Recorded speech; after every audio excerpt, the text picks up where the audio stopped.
Hello and welcome to the Telegraph Studios and Business Reporter's Human Capital campaign hosted by the Telegraph Online. I'm Alistair Green and today I'm going to be talking to Ian Dowd and Steve Foster from NGA Human Resources about the importance of companies recognising the skills gap.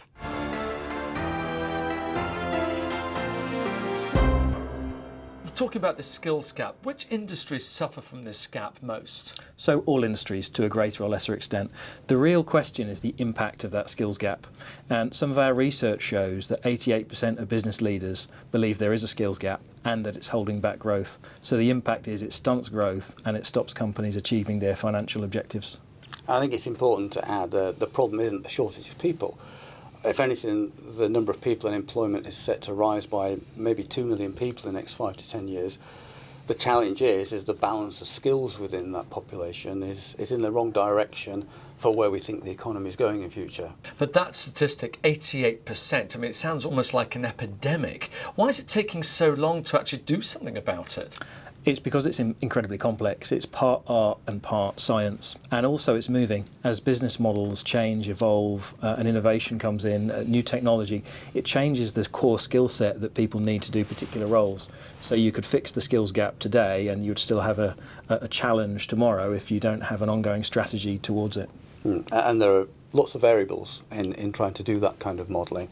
It's not quite as complex as modelling the weather, but it's possibly as complex as modelling an economy. Trying to make predictions about what work will look like in 5 to 10 years and what the skills will be needed to support organisations, very complicated. It takes a lot of effort, and HR functions really need to develop the skills around doing that kind of modelling.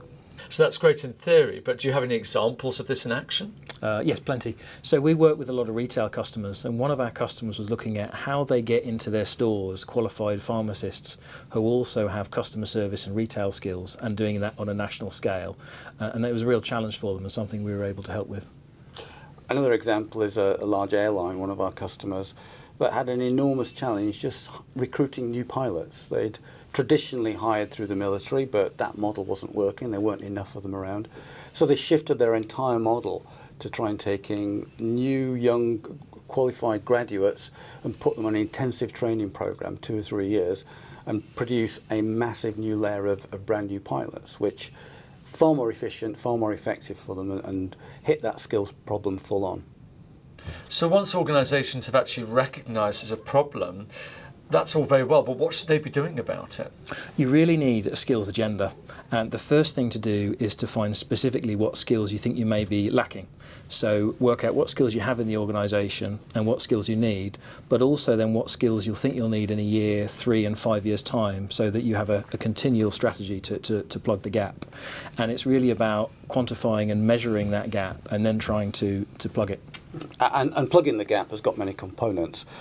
There are things that organisations can do themselves. There are some things which are more about infrastructure, closely linked to the education system. Organisations are doing things like taking on more apprentices, so we're seeing a massive growth in apprenticeships rather than what has been a trend in the last few years as taking people from university.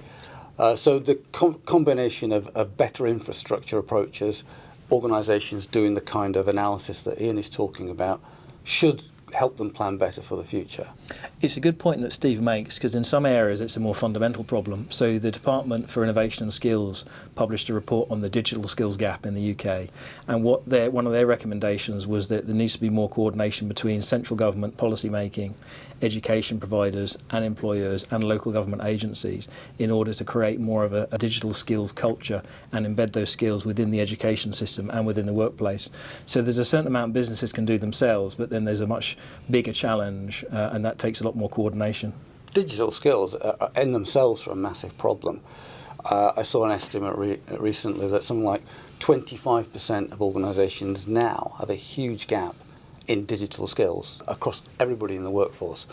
And unless some of that kind of action is taken, it's not going to go away. So again, a huge call for action to organisations.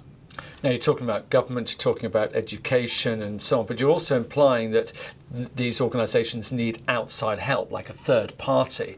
The trouble is a lot of organisations will say, well, listen, I've got all of this data already. I've got it within my organisation. Why do I need to bring somebody else in to help me solve this problem? If you're a small organisation, that's true. As you get into a few hundred, a few thousand employees, it's incredibly difficult to do it with standard office tools or to do it yourself. You really need the knowledge and the tools from a specialist provider, and to have all of that data in one place in a people-based system that you can inquire into. And having the skills to know what to do with that data is at the heart of this. And I always say that just simply having the tools isn't enough. HR as a function and the wider business needs to develop those skills to understand and interpret that data and then apply it into the real world. What does that mean? And as we've been saying, to make the kind of predictions that are needed to fulfill that future need. So let's talk about NGA. Where do you get involved in all of this? So we bring a number of things. We bring skills, we bring expertise, knowledge and tools. So NGA Resource Link is an end-to-end solution that manages the entire employee lifecycle, from recruitment to onboarding, managing, paying, learning and development, the whole suite. So it means all of your people data is in one database, in one place with powerful reporting. So you can inquire into that data, you can make better informed decisions and plug the skills gap quicker and more effectively. What we do specifically is you can do a skills inventory where you look at the skills you have in the organisation and a skills matrix where it compares the skills you have with the skills that you need, both now and then in the future, say 1, 3, 5 years' time. So it's a very effective tool for combating the skills gap. A couple of points on that. First of all, one of the challenges that organisations have historically had is that knowledge to do that kind of analysis as being spread across multiple systems. So some has been in a central HR system, some in spreadsheets, lots of other systems. Integration is really the key to getting that kind of analysis and pulling it together in one place. The second point I'd like to make about that is the tools alone aren't all that's needed. It's having a framework and a way of analysing that data so you can get to the answer that you want. That's one of the skills that HR functions has really got to try and develop now. Okay, well, you're talking about strategies, but those are strategies for today. And the one thing we know is the world is always going to change. Yeah. So what are the trends that we should be looking at in the future? So what will happen is business models will evolve, technology will evolve, and so companies' approach to skills needs to evolve with that. Otherwise, the skills gap will widen and the impact will be greater. And just to emphasise that change, the predictions are that robotics and automation will fundamentally change the shape of skills in this country and around the world. So trying to predict what that will look like, again, is extremely complicated, but we cannot ignore the impact that will have on lower skilled jobs and the shift towards more knowledge-based jobs. Well, one thing is for sure, the skills gap is not going to go away, and it's more important than ever that we bridge that. It's been fascinating finding out more. Steve Foster, Ian Dowd from NGA Human Resources, thank you very much indeed. Thank you.